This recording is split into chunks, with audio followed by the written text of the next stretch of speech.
Price Lord. தேவ மக்களே, இந்த கர்த்தரை ஆராதிப்போமா? சிங்காசனத்தில் வீற்றிருக்கும் கர்த்தர் நம்முடைய மீட்பர், நம்முடைய மனவாளன்.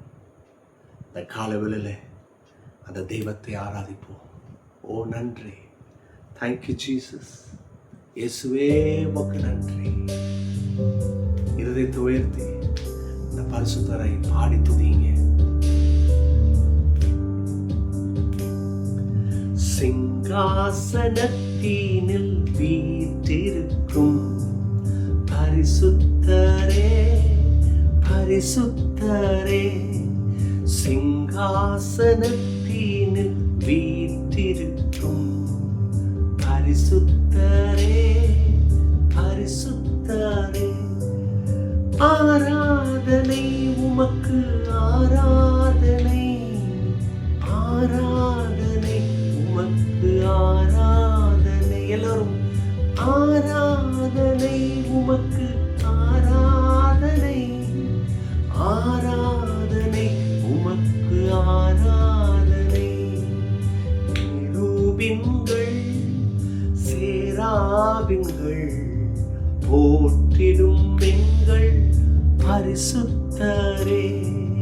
கேருபீன்கள் சேராபீன்கள் போற்றிடும் எங்கள் பரிசுத்தரே.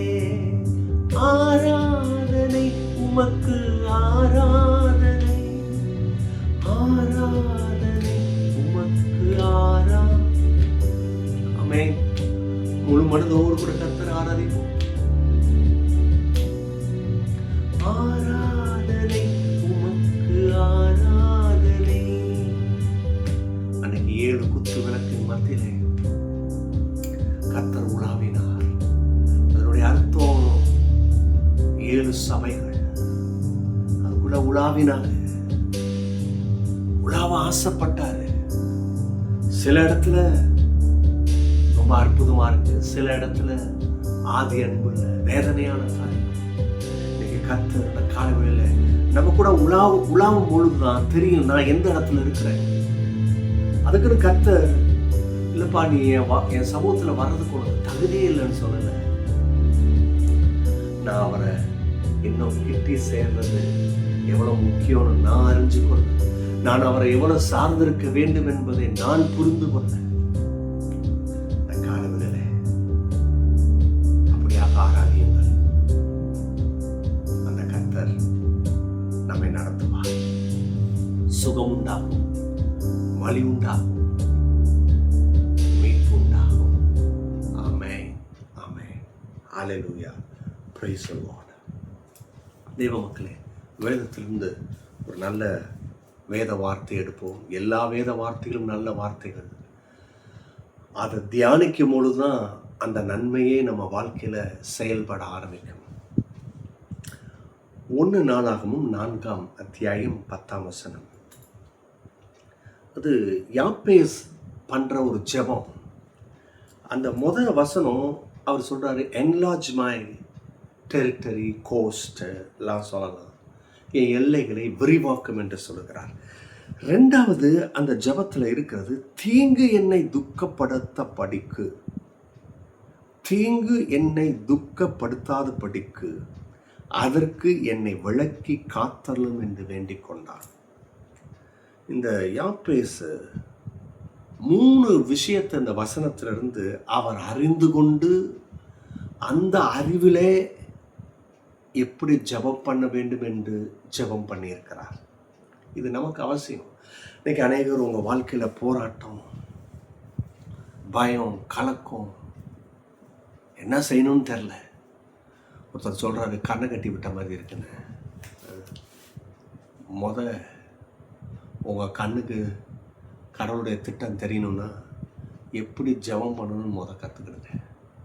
இன்னைக்கு அநேகர் ஜெபம்ன்றது சாதாரண ஊழியன்னு நினைக்கிறாங்க. ஜெபம்ன்றது ஒரு சாதாரண விஷயம் நினைக்கிறாங்க. ஜெபத்தில் நீங்கள் தேசத்தை எழுப்புதலுக்குள்ள கொண்டு வரலாம். ஆமென். ஒரு சபைக்கு, ஒரு குடும்பத்துக்கு, ஒரு தனிப்பட்ட மனுஷனுக்கு இந்த ஜெபம்தான் மிக முக்கியமான ஒரு விஷயம். சரி, the prayer that change destiny. ஜெபம் ஒரு மனுஷனுடைய வாழ்க்கையை மாத்திரும் பாருங்க. அவனுடைய நோக்கத்தை மாற்றும். அந்த நோக்கம் இதுக்கு முன்னாடி வேற ஏதாவது இருக்கலாம், பிரயோஜனமற்றது இருக்கலாம், உலக பிரகாரம் இருக்கலாம், தோல்வி அவமானம் இப்படின்னா இருக்கலாம். ஆனால் நீங்கள் ஒரு கர்த்தரை அறிஞ்சு எப்படி ஜெபம் பண்ணணும்னு ஜெபம் பண்ணிட்டீங்க, உங்கள் டெஸ்டினியே மாறும். Number 1, a prayer for God's blessings.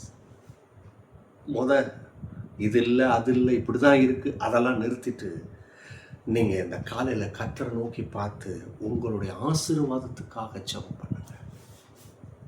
சில பேர் ஆசீர்வாதத்துக்கு ஜெபமா, இது என்ன ஒன்றும் வேணாம் அப்படின்றாங்க. ஆசீர்வாதத்தை இப்போ உலகன்றான். உலகத்தை உலகமாக பாருங்கள், கடவுளுடைய ஆசீர்வாதத்தை கடவுளுடைய ஆசீர்வாதமாக பாருங்கள். கடவுளுடைய ஆசீர்வாதத்தில் அங்கே உலகம் இல்லை, அது உலகத்தை ஜெயிக்கிற ஒரு ஆசீர்வாதம் அதுக்குள்ளே இருக்குது. இல்லைங்களா? அப்போ முதலாவது நீங்களும் நானும் ஒரு அறிந்து கொள்ள வேணும். கர்த்தர் ஆசீர்வதிக்கிறார், என் பிள்ளையை ஆசீர்வதிக்கிறார், என் குடும்பத்தை ஆசீர்வதிக்கிறார், என் வேலையை ஆசீர்வதிக்கிறார். இதை அறிங்க. இதுவே நிறைய பேருக்கு சந்தேகம். சும்மா எதுக்கு எடுத்தாலும் ஆசீர்வாதம் சொல்ல வேணாம் பிரதர், அது அப்புறம் ரட்சிப்பையே கெடுத்துருது. எப்படிங்க ஆசீர்வாதம் ரட்சிப்பை கெடுக்கும்? யார் சொன்னா அவங்களுக்கு? செழிப்பு ரட்சிப்பை கெடுக்குதான். தெரிஞ்சுக்கிடுங்க, செழிப்பு பிசாசு உண்டு பண்ணலை, அவனால செழிப்பை உண்டு பண்ண முடியாது. கர்த்தர் தான் உண்டு பண்ணார், செழிப்பு கர்த்தர் உண்டு பண்ணார். அதை தான் யாப்பேசு அவன் பாருங்க, துக்கம், அவன் பேரே துக்கம். ஏன்னா அவங்க அம்மா அறிஞ்சிட்டாங்க. ஐயோ, ஏன்னா அவ்வளோ பெரிய கஷ்டம் குடும்பத்தில். இந்த நேரத்தில் கன்சீவ் ஆகிட்டான், இப்போ பேரை வைக்கிறாங்க, உன் பேர் துக்கம்னு. அதுபோல் வாழ்க்கையும் அப்படி தான் ஓடுது. இதை யாப்பேச அறிஞ்சு இதை சரி பண்ணணும்னு அறிஞ்சு கர்த்தரை அறிஞ்சு இப்போது கர்த்தருடைய ஆசீர்வாதத்தை எடுக்கிறார். இன்றைக்கி எடுக்கிறீங்களா? 2வது, a desire for expansion. யாப்பேசுக்கு ஒரு ஆசை, எக்ஸ்பேண்ட் ஆகணும், விரியணும், பறந்து விரியணும், என்லார்ஜ் ஆகணும். ஏன்னா இது கடவுளுடைய திட்டம். இது யாப்பேசனுடைய ஆசை இல்லை, இது யாப்பேசனுடைய திட்டம்லாம் அவன் பார்க்குறான்.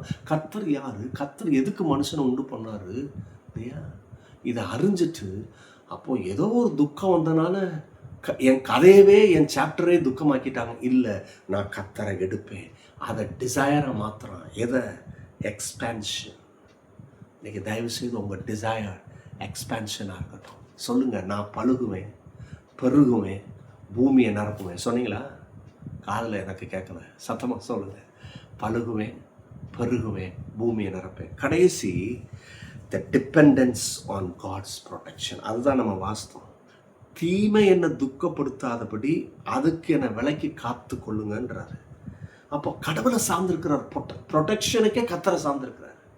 அவருடைய சுய அறிவு, பலன் சில மனிதர்களுடைய இல்லை, கர்த்தரை சார்ந்திருக்கிறார். அப்போ அந்த ஒட்டுமொத்த ஜெபமே எப்படின்னா, கர்த்தரை நம்பி கர்த்தருடைய திட்டம் என் வாழ்க்கையில் நடக்கணும்னு விரும்புகிற ஒரு ஜெபம். அப்படி செய்கிறீங்களா, உங்கள் வாழ்க்கை அர்த்தமுள்ளதாக மாறும். God bless you. Bye-bye.